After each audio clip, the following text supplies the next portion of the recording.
আজকে আমরা বানাবো নারকেল আর আম দিয়ে বরফি, যেটা খেতে কিন্তু খুবই ভালো লাগে আর অল্প মিষ্টিতেই কিন্তু হয়ে যায়। প্রথমে নারকেলটি ভেঙে নিয়ে আমরা ছোট ছোট করে কেটে নেব, তারপরে আমটিকে ছোট ছোট করে কুচি করে নিয়েছি। চলুন তারপর মিক্সিতে আমি নারকেল কুচিগুলো দিয়ে দিলাম আর দিয়ে দিলাম 3 চামচ চিনি। আপনারা যেমন মিষ্টি খেতে ভালোবাসেন তেমন ইউজ করবেন। তারপর একটু দুধ দিয়ে দেবো যাতে নারকেলটা ভালো মিশ্রণ হয়। দেখুন নারকেল বাটাটা খুব সুন্দর তৈরি হয়েছে। আর নারকেলের মধ্যে যদি কোনো বড়ো টুকরো রয়ে যায় ওটা কিন্তু বের করে নিতে হবে, না হলে কিন্তু বরফিটা ভালো তৈরি হবে না। এরপর আমি সেই মিক্সিতেই কিন্তু ম্যাঙ্গো পিউরি করে নিলাম। এরপর একটি প্যান নিয়ে নিলাম, প্যানে দিয়ে দিলাম নারকেল বাটা আর দিয়ে দেবো যেই দুধটা আমি নিয়েছিলাম হাফ গ্লাসের মতো, তার হাফটা দুধ ওতে আমার পিউরি করতে লেগে গিয়েছিলো। এবার হাফটা দুধ দিয়ে দিলাম এতে। চলুন এইভাবে নাড়তে থাকবো কিছুক্ষণ, যতক্ষণ না কড়াই ছেড়ে আসে। আর আপনারা যদি অ্যালুমিনিয়াম কড়াই কিংবা লোহার কড়াতে করেন তাহলে কিন্তু একটু প্রথমে ঘি দিয়ে দিতে হবে।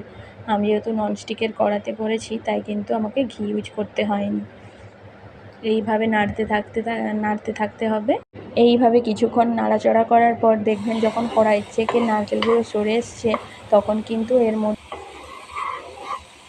এইভাবে কিছুক্ষণ নাড়তে থাকার পর তারপরে আমি দিয়ে দেবো আমের পিউরি দেওয়ার পর দিয়ে দিলাম 2 চামচ দুধের গুঁড়ো।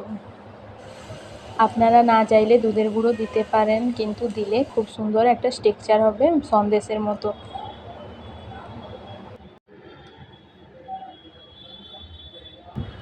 চলুন আমি ভালো করে এটা মিশিয়ে নেব। মিশিয়ে নেওয়ার পর কিছুক্ষণ আবার ওইভাবে নাড়তে হবে। নাড়তে নাড়তে দেখবেন কড়াই ছেড়ে চলে আসবে মিশ্রণটি, তখন বুঝে নিতে হবে যে তৈরি হয়ে গেছে। এইভাবে 10 মিনিট নেড়ে নেব আমরা।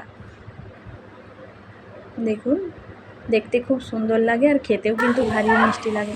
আপনারা চাইলে মিষ্টি নাও দিতে পারেন, যাদের হয়তো মিষ্টি খাওয়া বারণ মিষ্টি নাও দিতে পারেন, লাস্টে মধু অ্যাড করে দিতে পারেন।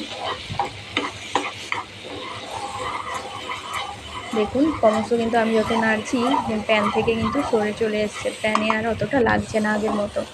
এই দেখুন এইবার তৈরি হয়ে গেছে আমার নারকেল পোড়।